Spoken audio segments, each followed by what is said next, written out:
As many as 3,000 migrant children remain in government custody after being separated from their parents at the border, more than a week after a court ordered the Trump administration to reunite families, Health and Human Services Secretary Alex Azar said Thursday. The Trump administration is currently in the process of reuniting families, in part by using DNA tests to confirm whether they are related. But the government has yet to return children to their parents in immigration custody, Azar said. He said the administration will meet the extreme and arbitrary deadline imposed by the court to reunite families. That means the families split up under President Donald Trump are only being reunited if the parent agrees to deportation or if the child was released to another relative in the U.S. The Trump administration began his zero-tolerance policy earlier this year to prosecute as many illegal border crossings as possible. That has included detaining parents separately from their children while they undergo brief criminal proceedings. But the administration apparently did not keep clear records of which children it separated from their parents. Azar said officials are currently working through some 11,800 kids in government custody to determine which came with family and which were unaccompanied. Up to 3,000 children may have been separated from their parents, about 100 of whom are under the age of 5, he said.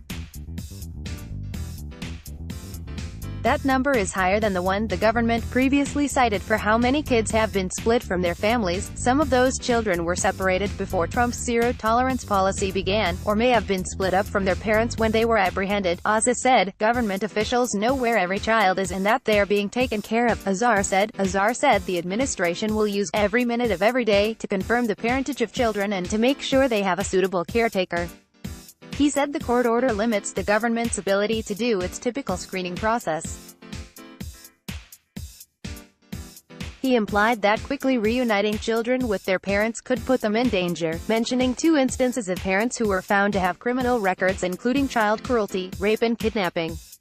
Azar blamed parents for the separations in the first place, repeatedly saying they should have gone to ports of entry or stayed home. Unaccompanied minors are seen at a facility in Bristow, Virginia. On June 21, a federal judge ordered the Trump administration last week to reunite children separated from parents within 30 days, or within 14 days for those under age 5. Trump and members of his administration have balked at the possibility of reuniting families in immigration and customs enforcement custody.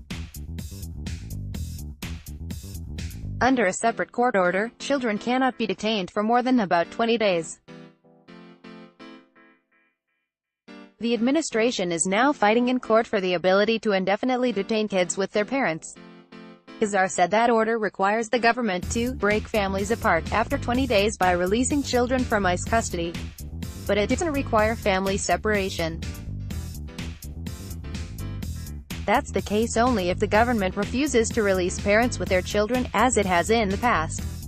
It's unclear if the Trump administration plans to split up families once again if it does not receive authority in court or through congressional action to indefinitely detain children with their parents. Related coverage: Judge blocks Trump from separating families at the border. Bernie Sanders calls to abolish immigration system, restructure ICE. Border Patrol leaves injured man at Mexican border. Download. Do you have information you want to share with HuffPost? Here's how. Photo gallery: Migrant caravan.